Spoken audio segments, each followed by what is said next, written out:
welcome to From Here to There, a podcast presented by Formidable Grooming Products, where we have discussions with leading professionals in the barbering and hairdressing industry on the art, craft and business of hair, discovering what it takes to become a formidable force in the industry. My name is Paddy and I'm joined by my co-host Sam, and today we welcome a man of many talents, a barber, a manu master, a TV star and councillor, Peleti Oli. How are you, brother? So brothers, so bros. That's the intro. How's that for an intro? Yeah, no, that manu master caught me off guard. Well,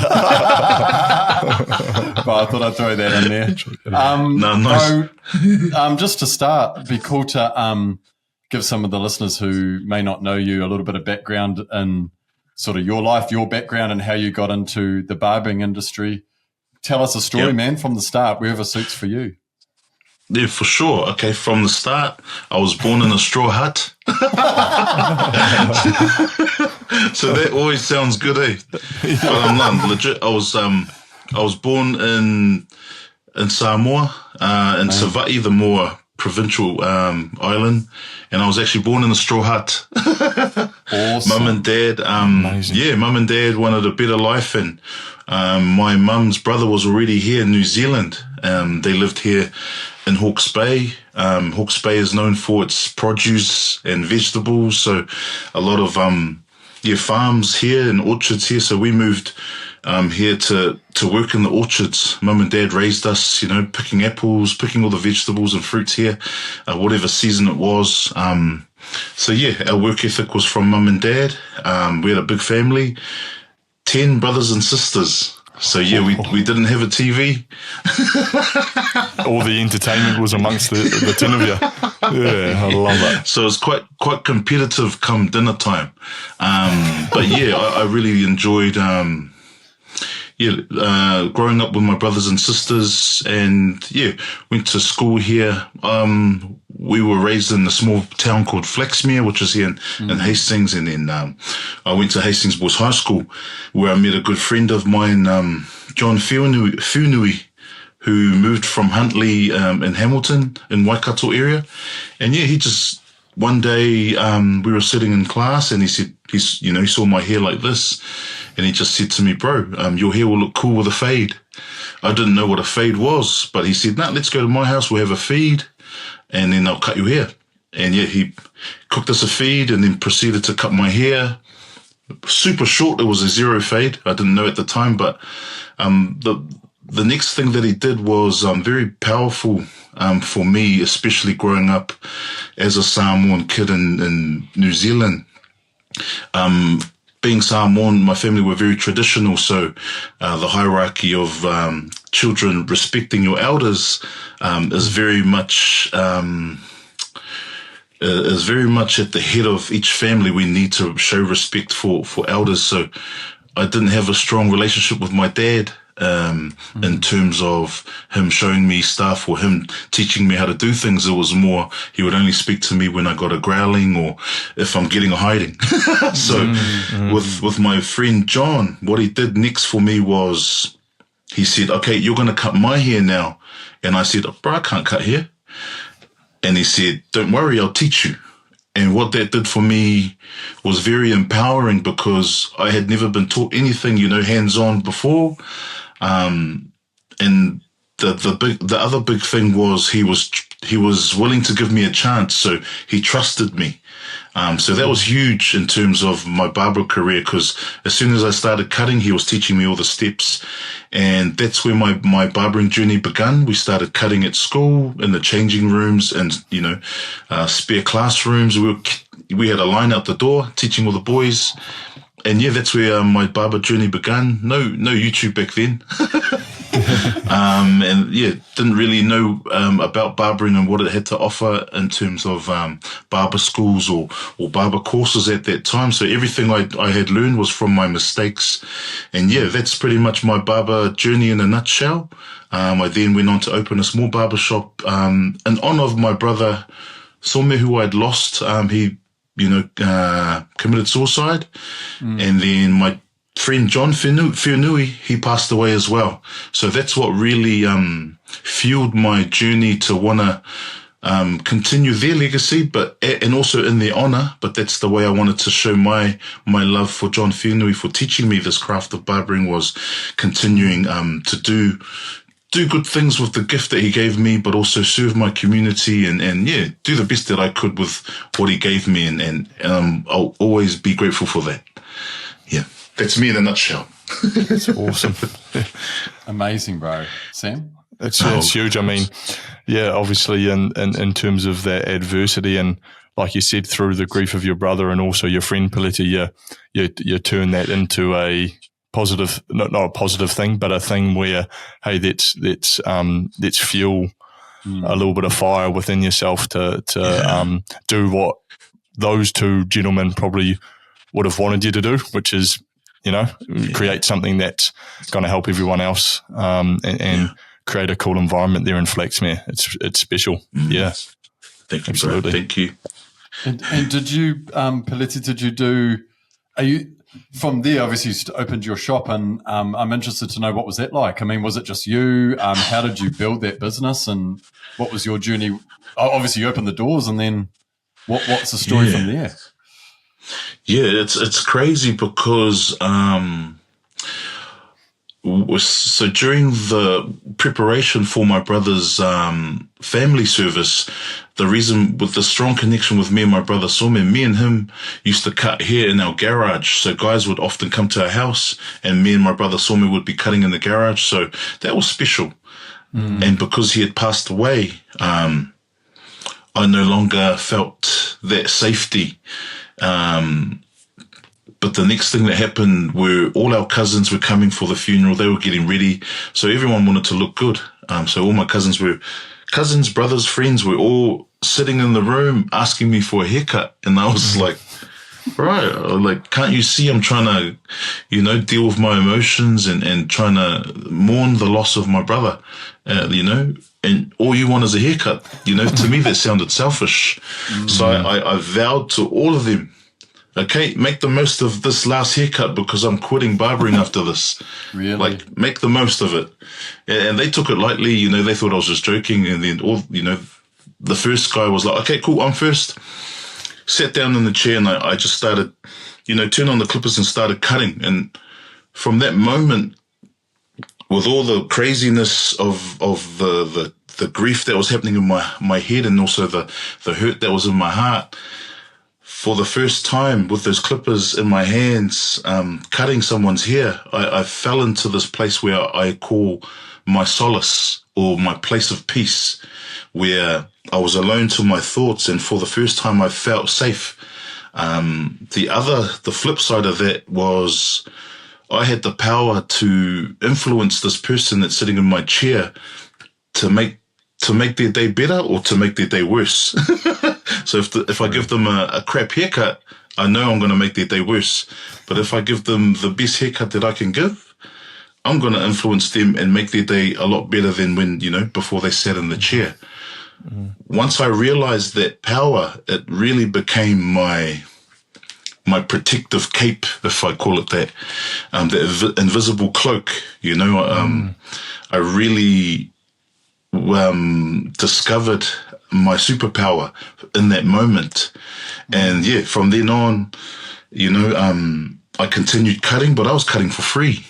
All the boys were cutting because I wanted to feel that good feeling all the time. I just let anyone come over to my house, and there were days where I would start cutting from 9 a.m. till 12 at midnight. And my dad was like, bro, come on. This has to stop. Like, who's paying for the power? Who's paying for all the, you got all these randoms coming up, and, you're using all our power and no one's paying anything. So it was a struggle for me to start charging my friends because I wasn't sure if they were going to come back. So I started charging $2 to $5 to then $7. Like, it was really tough for me to get into that entrepreneurial mindset or business mindset because that's foreign to me. I wasn't taught that growing up. I was only, taught to be a laborer, working in the orchards and all that stuff until my dad gave me that challenge, and then another blessing came along. One of my brother's clients, one of Some's clients, were the boys at the dairy. and they had a little vacant spot there, and they were now coming to get a haircut from me because, they couldn't get any cuts because of my brother's passing. And then they mentioned, hey, we've got a vacant lot here. You can lease it. We don't have to do anything too professional. Just give me $200 a week and we'll call it even. And that's where it started. That's where the barbershop started. Yeah. And as you would do, you got all the broken furniture. We were using office chairs for our barber chairs. And a lot of the community came through and started donating stuff, broken mirrors or a couch. One of the local gangs, president, his name was Triple J. And he came in, he rolled up with a big trailer, and there was this big ass desk. He brought it in with some of his gang members, brought it in, wheeled it into our barbershop, and I go, oh man, thank you. Well, what's this? And he goes, oh, this used to be our bar. They upgraded it. One of the other patch members that were helping bring it in, he goes, he hit the table, he hit the desk, and he was like, yeah, we had some really good nights on this table right here. So yeah, like a lot of things like that, like the community really came and showed up for me because, I'd never been a businessman. I don't know, I don't have that experience, but that's where I felt like, because the community came and helped me in my learning stages of the barbering business, I felt like I needed to give back as well. So yeah, that's where it all started. And yeah, that was it. And yeah, the best way I could give it, bro. That's it, pretty much. That's awesome. And Peleti, like, I reckon, I think a lot of people, and even young barbers listening, especially, it doesn't matter where you are in the journey as well, because it's a matter of being, whether you're at the beginning or even however much experience you do have, that jump and that decision to, like you said, start charging your boys. Like, it's personal, when you're so close contact with your customers and you know them so well. And like you said, obviously everyone coming over to your house and your father giving you a little bit of a nudge, and that's what sort of like it sort of got you into the idea of, oh, actually I probably should look at doing it, and it's a bit of a snowball effect from there. But like, would you say, what advice specifically on that would you give to especially a young barber? Because some of these guys, they all start like I did as well. It's very similar to you, Peleti. I was in the shed. I was cutting my brother here, Patrick, and my other brother, Tom, and that's how it started. And I still remember a similar time where, geez, okay, do we charge a couple of bucks or $5? What do you do, And it's a real tricky spot, isn't it? Yeah, it is. Yeah, it is. Yeah. Yeah. If I could give any advice in relation to my experience, it would be, treat everyone with respect. Yes, the money's going to come and all of that jazz, like with social media, like utilize what you have, work with what you have.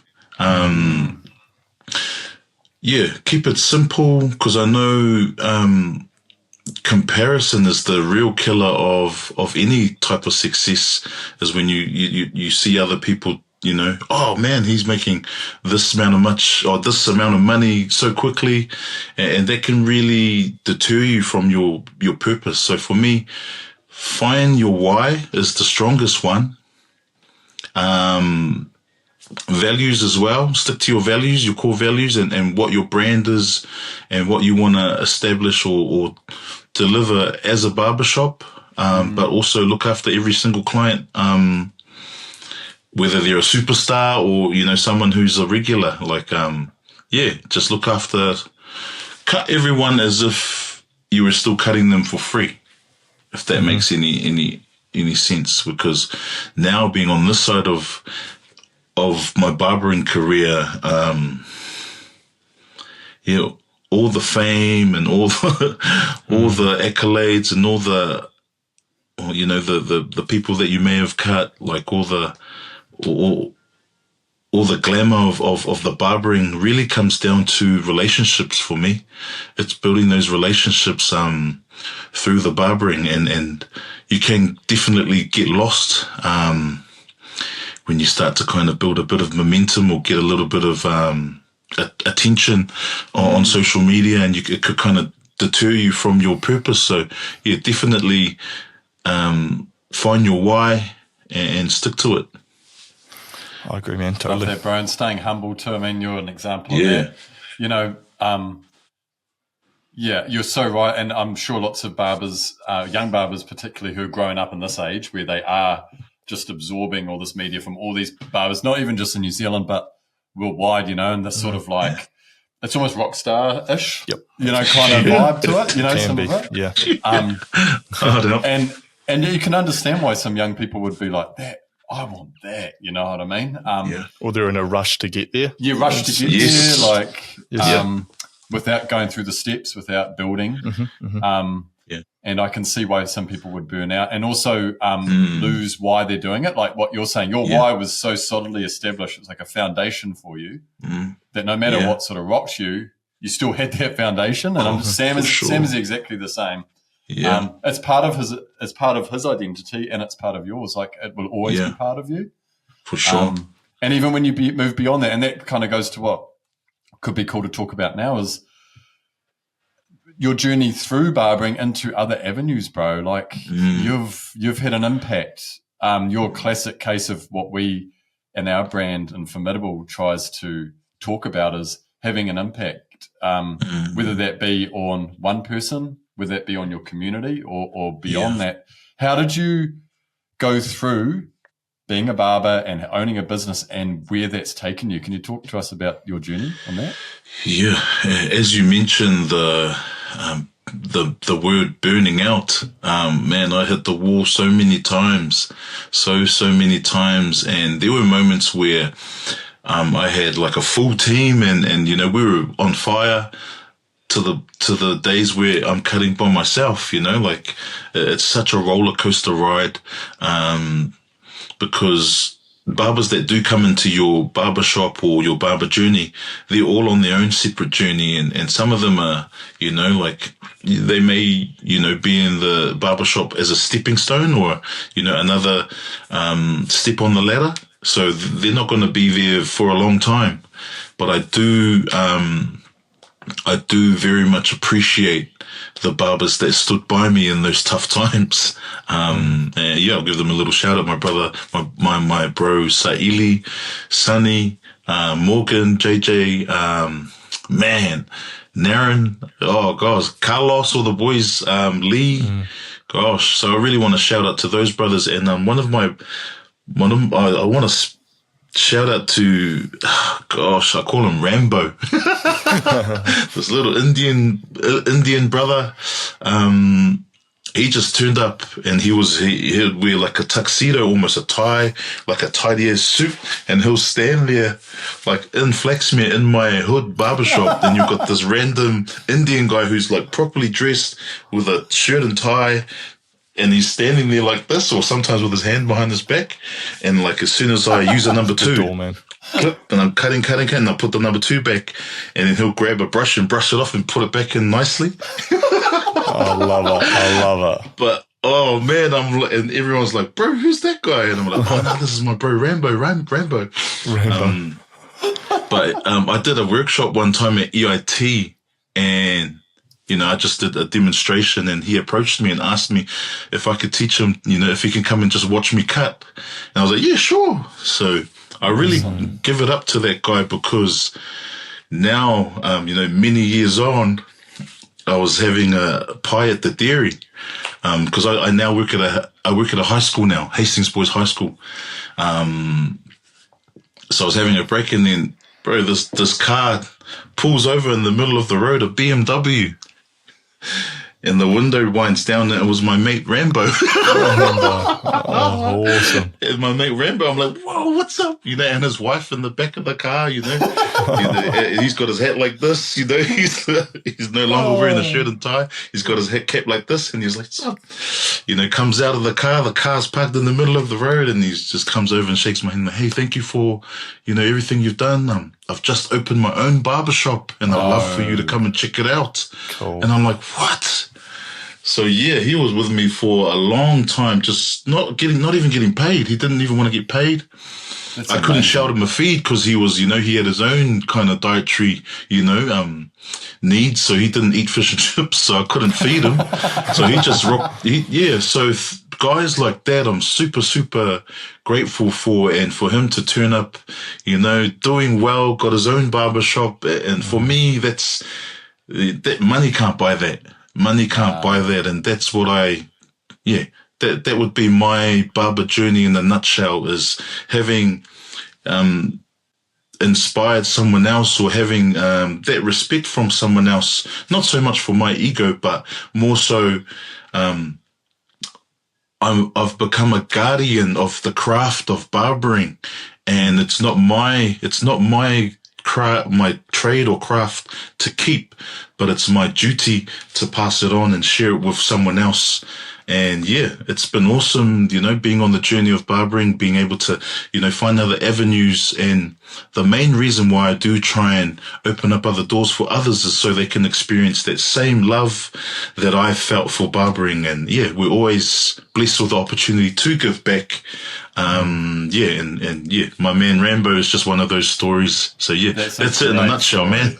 That's an awesome story. I also just love that his name's Rambo, bro. It's not his real name, but that's the nickname I gave him.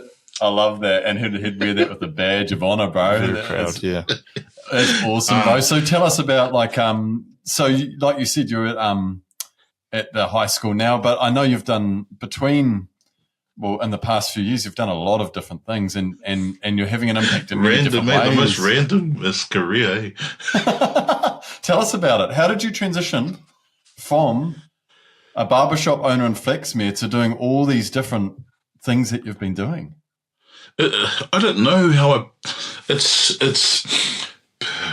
give it to you. Obviously, respectful of everyone's religion or beliefs or faith or walk of life. My family are very religious or spiritually connected with the Christian faith. So I was fortunate to be raised by my parents, who were very traditional, but also having my grandma. My grandma would sit there every day and just read a Bible from cover to cover. Like, that's all I remember her doing. And there were little moments where I would share with my grandma, and I would go and fill up her, little hot water. Forgot what it's called. Hot water bottle? Yes, hot water bottle. Yes. And then as the years went by, the older she got, I would, put her hot water bottle in bed, and then put on her blankets, and then, just say, kiss her good night, and then she would give me a blessing, and she'll be like, bless you, my son, may you continue to, whatever the blessing might be at that time. And she said it in Psalm 1. And those little things help me, even though I'm not super, religious, but those little spiritual moments help me kind of like rely on my I don't know, my affirmations or my faith. Yes. Yep. So when I relate it back to barbering, I feel like, when people say you put it out to the universe, whatever opportunity comes next, you just take it. And I feel like that's been my journey in barbering. Opportunities come and go, and I feel like that's what's influenced my walk through my barbering career. But I've always stuck to my why, and my why is always trying to give back and use my gift of barbering to bless other people. So as a mantra, I'd say that's pretty much how I trusted in the craft, was to roll with the punches whenever it got crazy, but just trusted in the gift that I was given. So absolutely. So that's probably what led to other career paths. For sure. Like you say though, Peleti, like the openness to things as well. It's important to be open, because and I think a key element. It doesn't matter whether you're barbering or any career. I think sometimes there is an end date to things, and you've got to be willing to move on and be open, and be willing to call that that hard thing and go, oh, geez, okay, am I done here? Am I not burnt out? But is this a bit of a full stop? Is this a full stop? And is it time for me to move into another direction? And that's healthy. You can't fight that. And like you said, you'll always have that foundation of barbering and have the love of that community, communication, respect, service, all those types of things that barbering does for anybody. But you can then utilize all those skills learned in the barbershop and go into, whether you're a councilman, which you have been, and now you're working with, you're working with young men at Hastings Boys High, isn't it? Hastings Boys High School, like that's huge. And I can imagine a lot of them, the majority of them, would definitely look up to you and want to sort of learn from you. So that's real special. Yep. It makes sense though. Like those moves, if you take a step back and look at them, they do make sense, because it's like the skills you learned in barbering and the relationships and the ability to connect with people. Once you move beyond that, those skills don't go away, and you might find another application for those same skills, right? Very, very transferable, eh? And I do want to mention, because of my struggle with trying to deal and cope with the loss of my brother, because of the hierarchy I mentioned before, like we always respect our elders. So my brothers, my younger brothers, me being the oldest, they always looked up to me for guidance, and that responsibility of being an older brother. I felt like I had failed my younger brother that took his life, because I felt like I wasn't there to protect them in his time of need when he needed me most. I didn't fulfill my duty or my obligation to look after him or give him the guidance that he needed. So I really felt a heaviness of guilt during that grieving process with my brother, because I felt like it was my fault that he killed himself. Sure. And that passion, I'll describe the burning of that hurt within my heart. There was a quote from Rotorua Boys. They did a tribute for my brother, because through the rugby he had, made a lot of friends, and they did a haka for him. And at the end of the haka video that they had sent, it said, "Let the fuel burn as fuel for your journey." And that really stood out to me, because that's all I felt in my heart was burning, and nothing resonated with me more than that quote. So it really actually fueled my energy and power and purpose to want to just give back. And what better way, like yourselves, is through the barber chair, and be able to create that safe space, as we always talk about. And that's where my passion for the youth really was born, from that quote. And and you say it's full circle. So having the opportunity to return back to school and be able to work with the boys through those spaces. Sometimes I find myself cutting hair there. I love it. When the opportunity presents itself, but I do, just slowly but surely, we've got those, those transferable skills and experience to be able to hopefully establish something more at the school, in relation to barbering with the boys, because it's such a beautiful space when when you're serving someone else. There's no other way they feel other than safe and being loved and served by making, grooming and making them look good. So, my passion was definitely for the youth, and it's whatever career that I've jumped into, it's always been that. That's always been my foundation, like you guys said. It's like your guiding star, eh? And for sure. How I'd love to know too how you've moved into obviously you're a councillor and into politics, bro. Which that was so random, man. What I love about that though is like, you had an impact prior on a one-on-one person basis. You know, like the person in front of you is the person that I'm going to try and make their life better now. Now, all of a sudden, you've gone bigger. And, like, you're doing it with the school too. Like, obviously, you're still working on a one-on-one basis, but you're starting to think, how can I broaden my impact? And I'm sure that's possibly one of the reasons why you looked into politics, bro, because it's like, okay. Yes, you're right. I care for my community and I've learnt these skills. I need to I just feel the sense of duty, but I also feel the sense of purpose around it. Would that be fair? And also, how do you find it, bro? Is it hard? Oh man, oh gosh, it was the hardest thing I've ever done. Like, oh gosh, I'm grateful for the experience, but man, not a but. That's not a negative but. It's I moved away from that local government political space because I felt like I wanted to come back and serve on the front line again. Yep. Sitting at that decision-making table, every time I sat in that chair and looked around, there were, as established as everyone was, with so many intellectual people, so many inspiring people, I just didn't want to be like any of them. I didn't look like, there was the chief executive. He's they're all amazing people, but I didn't want to be like, I didn't aspire to be like any of them other than the other councillor from Flaxmere. And his name's Henare O'Keefe.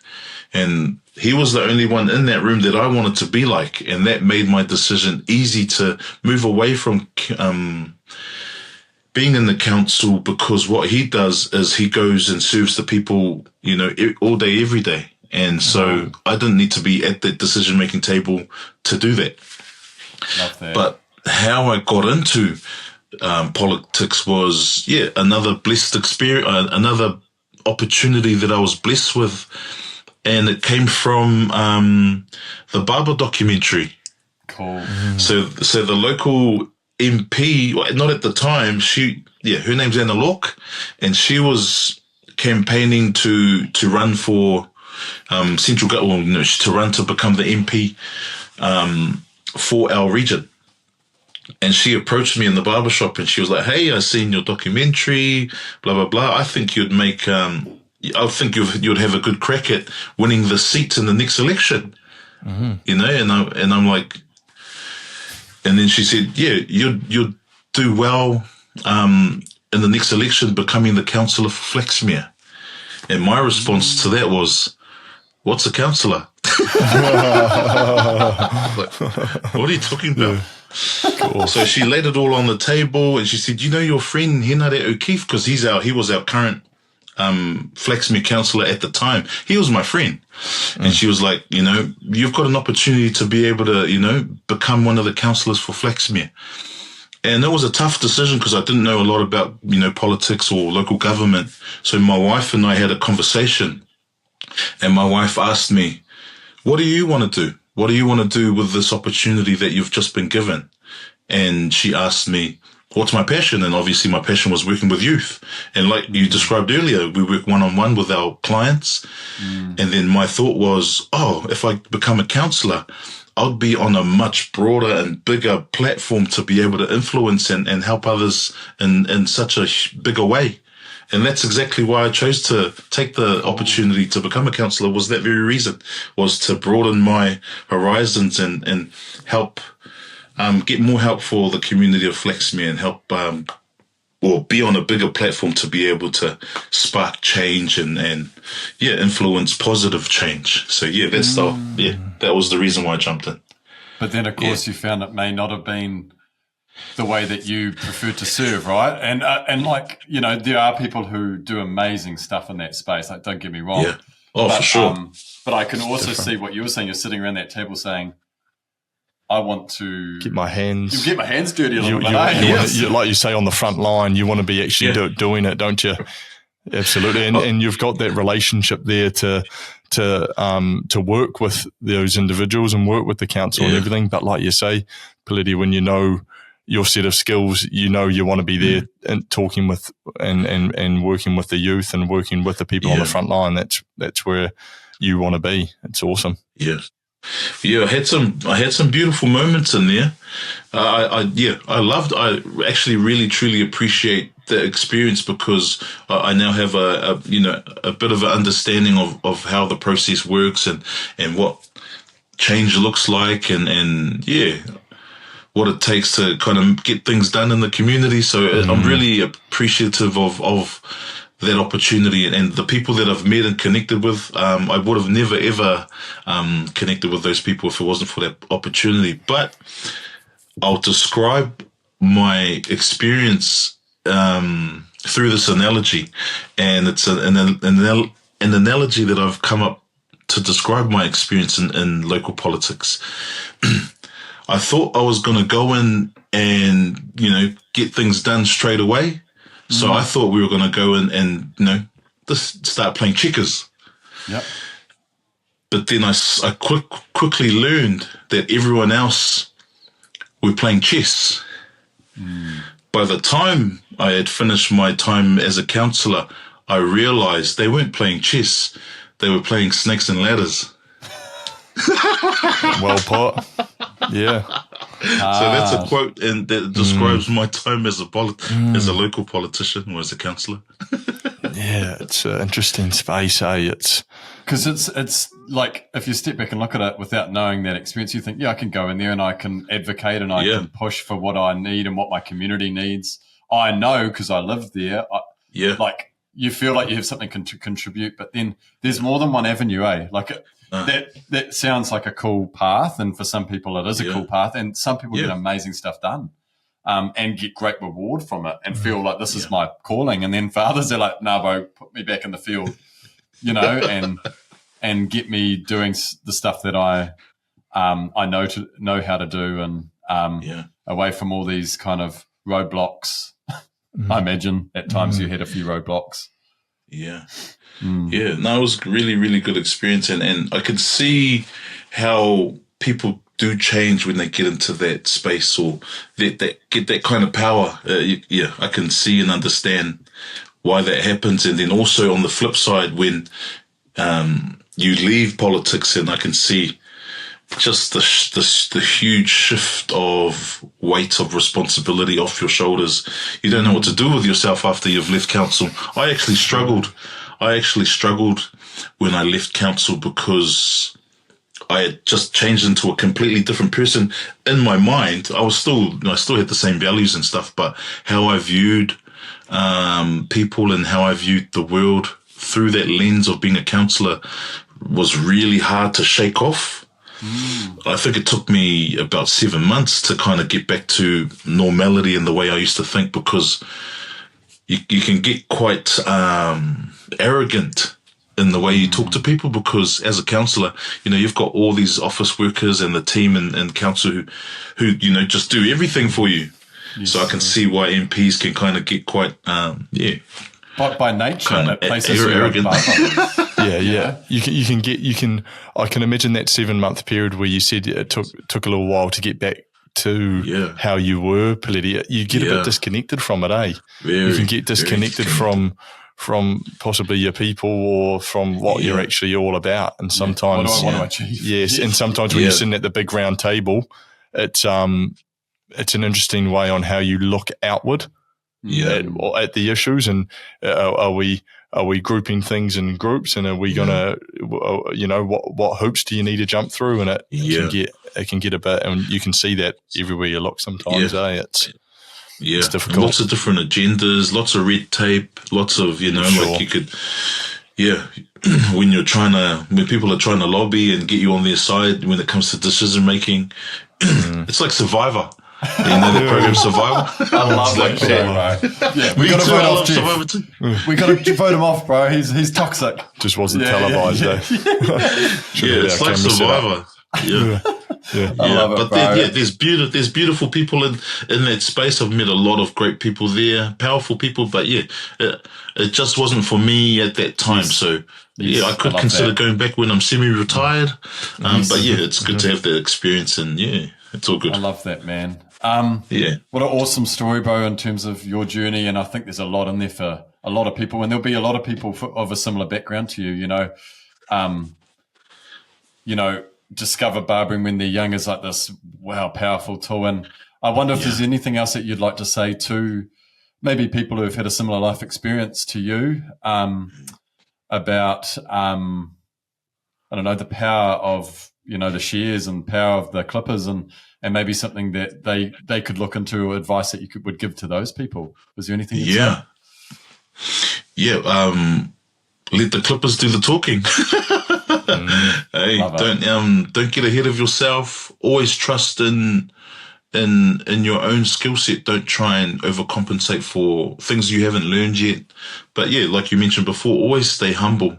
I love humble people, teachable people.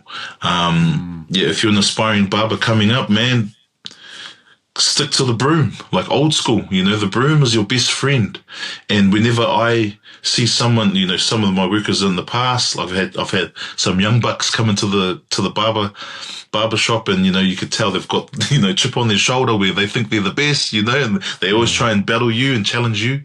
But it was always the person with the broom in their hand, sweeping up like Rambo, sweeping up after me, that I was willing to give my game to. So be teachable, be humble, but also, stick to your values and don't change for anyone, no matter what the trends or the tide that might come in at that time. I noticed I remember when I was still coming up as a barber, we had the New Zealand Australia Society page, and everyone was just trying to, kind of like build their reputation at that time, be known. And I noticed a lot of barbers were being really toxic towards each other, talking smack about each other. And you could be very easily influenced when you get other people who you look up to kind of start to talk that way, just the way they carried themselves or conducted themselves, quite arrogant, not approachable. Don't be that guy. Don't be those guys. Just always be humble and just be approachable and reachable. When people ask you for advice, don't shut them down or talk smack about them. Like, always give time, because there's going to be a time where your time's going to be up. And someone's just going to come and overtake you, like what's happening now. Like the young barbers now, their skills are amazing. I'm like, whoa, you only just picked up the clippers 3 weeks ago, like you're already doing tapers, and holy moly, textured haircuts. Like the talent now is insane. So to all those barbers who are stuck in their old ways, or I find myself being a dinosaur as well sometimes. Like, don't get me wrong. Like, there's times where I'm like, nah, you can't do that. Like, There's times where I feel like, oh man, back in my days we used to do this. We don't use that. Like, I find myself being a dinosaur now and then, but I've got to give it up to the new barbers, the new era. Like, man, they're doing putting out some crazy work, and it's exciting to see. One big thing for me was, I tried my hardest writing emails, researching, trying to get sponsored as a barber by these big clipper brands. I never got that opportunity. And I'm like, what am I doing wrong? Like, sending emails and putting out, all this content. And that was one thing that I really was trying to push for, was trying to get noticed and sponsored. And it really ate me up. But now, being on this side of my barbering career, all of that stuff didn't really matter. Like, it's cool. Like, I'm not bagging on anyone that's sponsored or an ambassador for these big clipper brands. Like, that's amazing. But as long as you're a good person and you look after your clients, you're a good person to other people, you treat people right, that's all that matters at the end of the day, because it's all about your reputation, for me. So, yeah.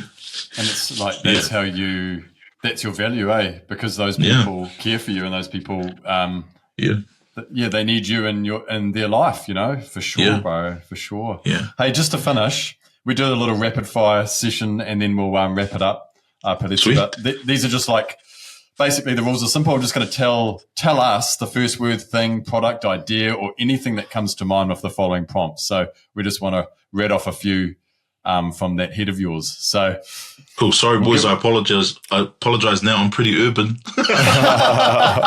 Bro, these are pretty out there. Like, these are just completely random off the top of my head. So I just wanted to fire some at you and see what came. So first thing, a style of cut that you most enjoy doing. Far out. That's a hard one. I'm a creative barber. I love doing hair art, just because that's the space I fell in love with. But if I put it to a haircut, South Side, Texas fade. Ooh. Love that, bro. Love that. I love it. I love that challenge. All right, next one. Best way to get more clients. If you have got a barbershop or you're a barber, what advice would you give for the best way to get new clients? Yeah, like I said before, reputation. Word of mouth is, old school, but it works. Your reputation is you're only as good as your last haircut. So yeah, word of mouth. Yep, your haircuts are your walking. Yeah, that's it. Your walking advertisement. Billboard. Yep. Yeah. Love that, bro. Something most barbers need to work on, or something you observe that maybe some, it's maybe something that's in the industry. Quite a few barbers need to work on, in your mind. Work on. Yeah. Is anything that you see? Be humble. Yeah, just like you mentioned. Be humble. Like, you don't need to swear on your videos. Like, why are you doing that? Like, bro, just be humble. Like, be real. Like, keep it real. You don't need to build facades just to get more likes. Like, I get it. Like, that's the society we live in. But yeah, just stick to your values and just be humble. Pick up the broom and keep sweeping. I love that. No one's bigger than the broom, eh, Peleti? Yeah, no one's bigger than the broom. No one's bigger than the broom. A secret or unconventional technique that you swear by? You don't have to bear all your secrets, but something that, you might not have been taught in barber school, but something that you know to be true. Oh, cool. I like this one. It's a little showy thing, but I learned it from Matt Brown. And I always pull it out when I'm trying to impress like an apprentice, is the lighter flick when you're singeing the air hairs. The lighter flick, you get the lighter and just... I've seen the TikTok. The Turkish style. Yeah, the Turkish. Awesome. Yeah. So cool. So I pull that out when I want to show off. Yeah, a bit of flash.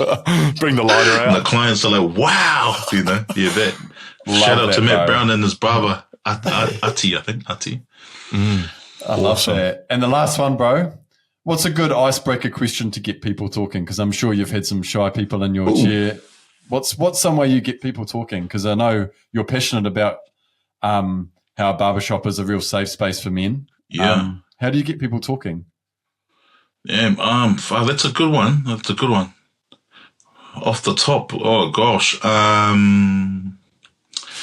Damn. Can we come back to that one? Of course, bro. That's the last one anyway. But how do you warm people up anyway? Like, is there, you just sort of, what's your approach to working with people? Yeah, my general questions that I ask, how's your day going?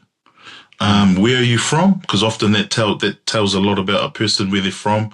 If I don't know where they're from, then I ask them to tell me more about, where they're from. And hobbies is a good one for me. Like, what are you into? With the kids, it's kind of, kids love talking, and it makes them not move as much when you're getting them talking.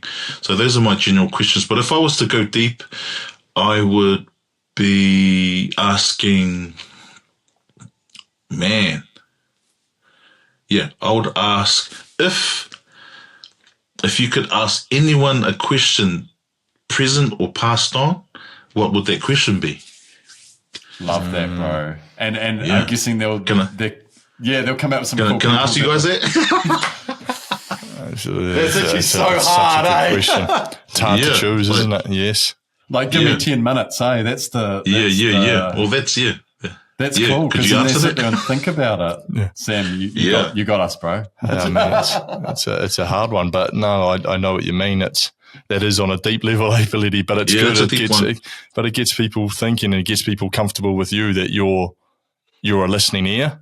That's what I love when especially with, and sometimes you connect with those types of guys coming into the shop, and like you've never seen them before, and sometimes isn't it amazing how you can just connect and open up, and you feel a real connection to somebody, and you're giving them a service, but you can really talk about so many things, and isn't it interesting as well what they can offload to you as a barber? And I think sometimes that's a sign of them really needing to unload that those thoughts and everything that they're built up. So it's good to have that safe space. We try to practice that as well, for sure.